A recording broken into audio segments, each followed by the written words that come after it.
I'm the pastor of Our Lady of Good Counsel, or as I'm very fond of saying, the very proud pastor of Our Lady of Good Counsel. When I come here, come face to face with the goodness of people. So here in the chapel, we celebrate daily Mass, and so many of our parishioners come every morning at 8:30 to celebrate Mass, to receive communion, to pray to God, to be with the Lord and with each other.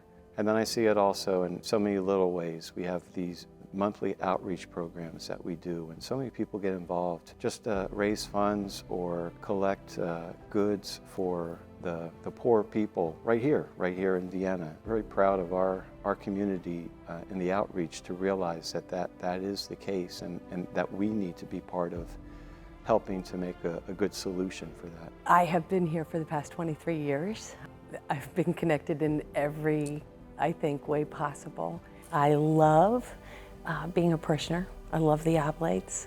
I love the opportunity I have to serve in being a Eucharistic minister on Saturday and Sunday Masses.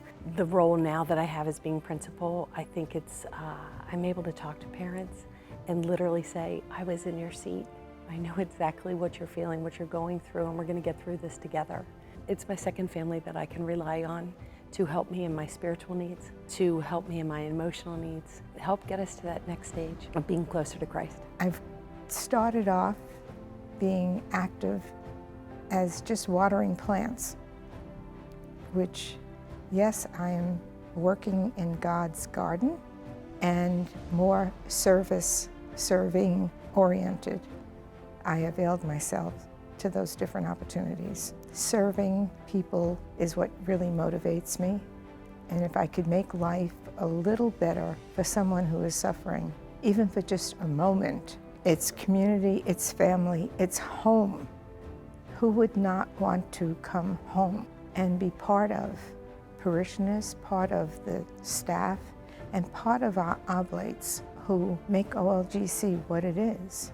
That community has really just, it's like our second home. It's so cliche. It really but, is. It really is like a second home to us. They've been welcoming. The main reason why I've actually been more part of this community is really, it started from a men's league basketball game.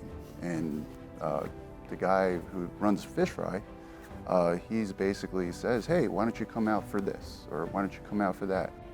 What makes this place so special is the community, the people.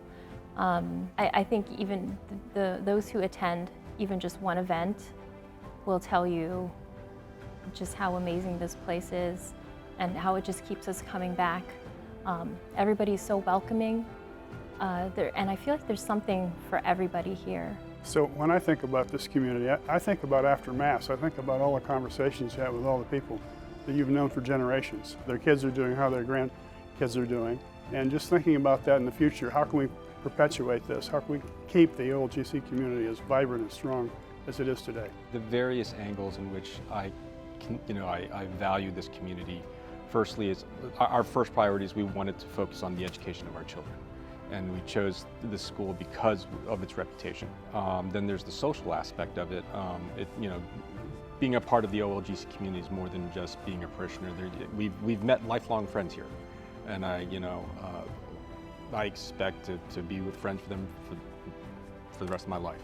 There's obviously the spiritual part, which is the foundation of OLGC, and so I think it's those three facets that are important to me. The reason we first joined this parish was obviously we wanted a Catholic home base for our kids, our family, our education, and I guess we've had kids at the school now 13 years maybe, and the thing that I love about it is what the kids are learning and what they're seeing in the school and the parish and the church. It's an extension of what we're teaching them at home.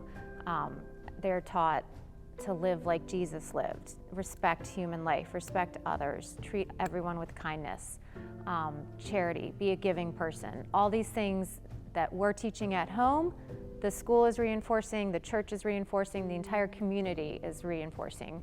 It's really, this church gives such an opportunity for friends to be friends through something productive, and of course sports.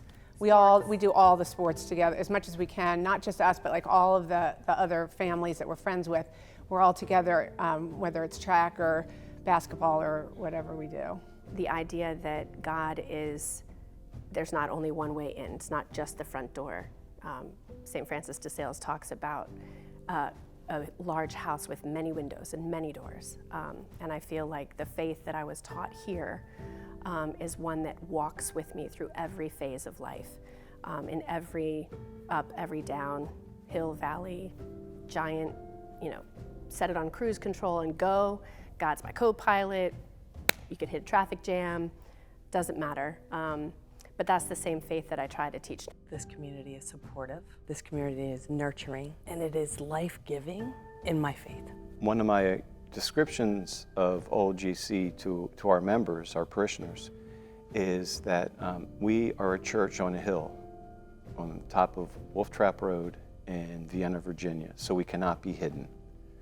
So I would like us to be even more bright in our love, our outreach, our commitment to the poor, our commitment to each other, to build the community, our commitment to our children and their faith, and to understand that they're growing up in a loving community, and that's going to be their cause, and that's going to be their heritage. They have to carry that on. And if that happens, then I think we're doing a good job.